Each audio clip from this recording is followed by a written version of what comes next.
All right, today I got 5 points for Trap Bar DeadLift. That's Trap Bar or Hex Bar DeadLift, okay? So there's a study on 19 powerlifters. This is a scientific study done with 19 really strong dudes, and they found that doing Trap Bar DeadLift allowed them to increase their conventional deadlift a lot more because of 3 things. With a Trap Bar DeadLift, you're able to create more peak power, more peak velocity, and more peak performance. So the reason that the study found this was because there's 2 reasons, okay? The Trap Bar DeadLift, there's 2 things that really hammered home this issue. It's a naturally smoother motion, mechanically smoother, and it's more natural in terms of the grip. So it's a neutral grip. You'll see in the exercise here, if you've done Trap Bar DeadLift, you have a neutral grip. With a conventional deadlift, you either have a mixed grip, pronated grip, or over under or straps or whatever. But if you're doing the Trap Bar DeadLift, so I suggest doing the Trap Bar, all my clients do the Trap Bar DeadLift at least once every 2 weeks. If they can, once a week, depending on how much they're deadlifting and squatting in their programs. But I would suggest doing this twice a month at least, the Trap Bar DeadLift. And I have 5 points here to show you exactly, mechanically how to do it correct and not get hurt. Thanks for watching and hope it helps. Peace. All right, the first point you want to pay attention to is to put the work in the muscle and not the fascia. All right, you want to work the muscle and not the fascia. I'm going to show you how to do. There's 2 things you want to pay attention to on this. All right, the first thing you want to pay attention to is to keep 80 to 90% of your weight on your heels. 80 or 90% of your weight on your heels at all times, okay? The second part is you don't want to lean forward, okay? You want that body to stay neutral spine. You want your whole spine to be here, and you don't want to lean forward. That, when you lean forward, you're going to put the work in the fascia and the muscle. So I'm going to show you exactly what I mean here in just a second. But the most important thing, put the work in the muscle and not the fascia, and I'm going to show you 2 ways to do that. All right, again, you want to put the work in the muscle, posterior chain, and not the fascia, okay? And you do that by staying on your heels. When you come down, you want to make sure 70% of your weight is on your heels. 80, 70, 90, whatever, is on your heels at all times. So what you want to do is in your mind, you cut your foot in half, in your mind's eye, cut your foot in half, and you put all of that weight, about 80 to 90% on the heels during this entire lift, okay? Don't let that weight come forward on your toes at all, ever. So that's the first point. Looks like this. Grab here, boom.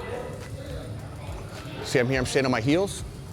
Now, this is the second point, is leaning forward. You don't want to lean forward. So if you lean forward at all, right, you internally rotate your shoulders and become kyphotic, your body will come here and that'll put all the pressure on your low back, and that is really, really bad. So that's the second point. You cannot do the second point correctly unless you get the first point right, meaning keep the weight 80 to 90% on the heels, chest up, shoulders back, and then here. So it looks like this. Again, I'm working the muscle and not the fascia.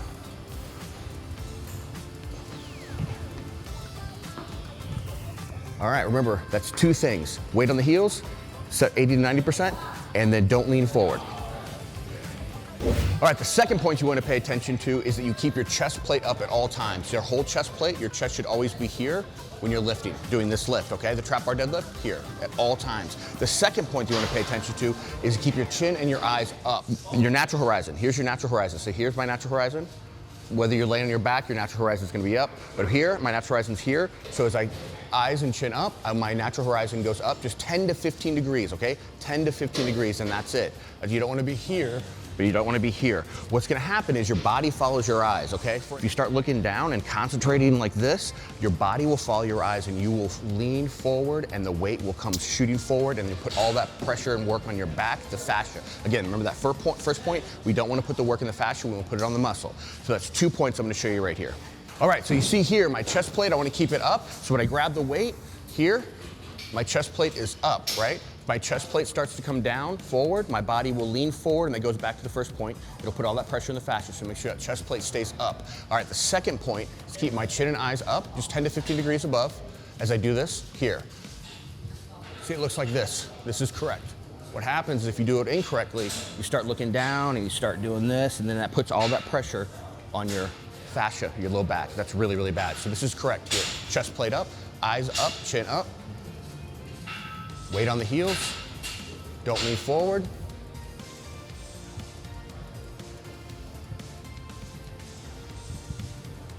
And there you have it. Awesome. The third point is that you want to retract and depress the shoulder blades. You see this here? Retract and depress the shoulder blades. That's going to, number 1, keep you from leaning forward. Number 2, it's going to keep you from being kyphotic as you lift, right? You have to make sure your shoulder blades stay retracted and depressed during this entire lift. And also, you want to make sure, the whole reason that you're going to keep your shoulder blades retracted and depressed is that you don't let the pressure go into your spinal column, right? Because when you go to the spinal column here, your body's going to start putting that pressure on that low back, and that's really, really bad. And you're going to put the work in the fascia, again, and not the muscle. So at all times, retraction and depression of the shoulder blades, chest plate up, and chin up, and you're good to go. I'll show you right here. All right, so exactly what you want to do when you're here with the chest plate up, chin up, chest up, retracted and depressed shoulder blades, you're going to grab here, here, and then you pull, squat, but deadlift, but here, boom, down. Now, if you let your shoulder blades come forward, your body's going to become kyphotic, right? Again, that's really bad. That's just internal rotation of the shoulder blades, and your back becomes all arched, and that's really, really bad. You put all the pressure in the connective tissue, and that's really, really bad. So you want to make sure you keep those shoulder blades retracted and depressed, and go back to the other points. Your weight's going to be on your heels, about 80 to 90% of your heels, right? Chest plate up, chin and eyes up, and retract and depress those shoulder blades, and it looks like this.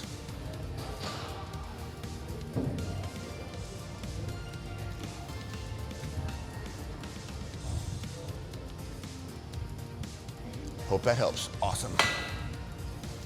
Yeah. All right, now the fourth point, you want to make sure you get all the way down. You want at least 6 to 8 inches, okay? Fourth point here is to make sure you get at least 6 to 8 inches range of motion. It depends on your height, right? I'm 5'9". Somebody who's 6'2" is going to have a lot more range of motion. That's what I'm going to talk about here. No matter what your height is, you've got to make sure you get at least 6 to 8 inches, okay? 6 to 8 inches of full range of motion of the weight. And when you do it, you want to get your butt all the way down, ass to the grass as they call it, all the way down, okay? Going all the way down and get that work, the complete work in that squat, right? It's a deadlift, but that squat motion. All right, here's point number 4. Make sure that you get 6 to 8 inches of range of motion. You're coming all the way down as you do this.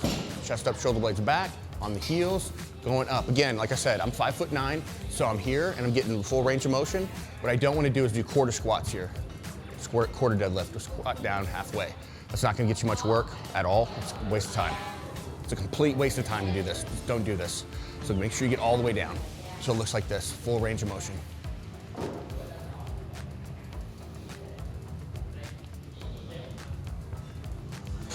All right, point number 5 is deficit deadlifts. What you're gonna do is you're gonna put a weight, and I'm gonna show you here in just a second, a weight underneath your feet, and you're gonna step up on that, and you're gonna do your deadlift that way. Honestly, everybody under 6 feet should be using deficit deadlifts, at least once a month, at least. Probably way more than that, like 3 to 4 times a week you should be doing deficit deadlift, because that increases your range of motion. Now, when you do a deficit deadlift, the one big problem is that you're gonna have an issue with leaning forward, because the body is going to want to shoot forward, especially when you get really, really deep.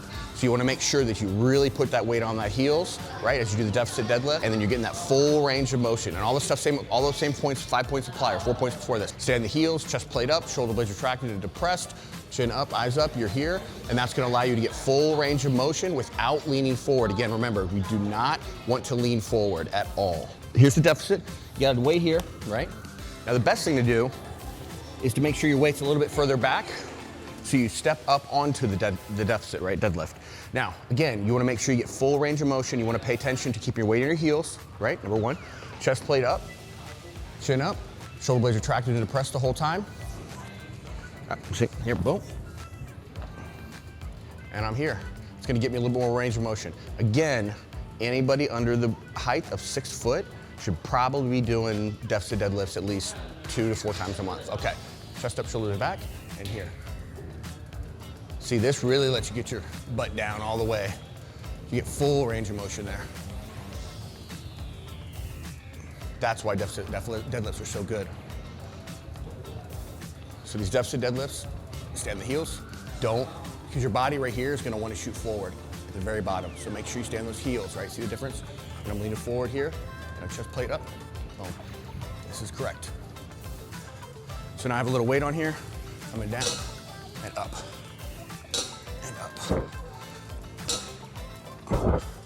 This is a deficit deadlift. Trap bar, hex bar, deadlift.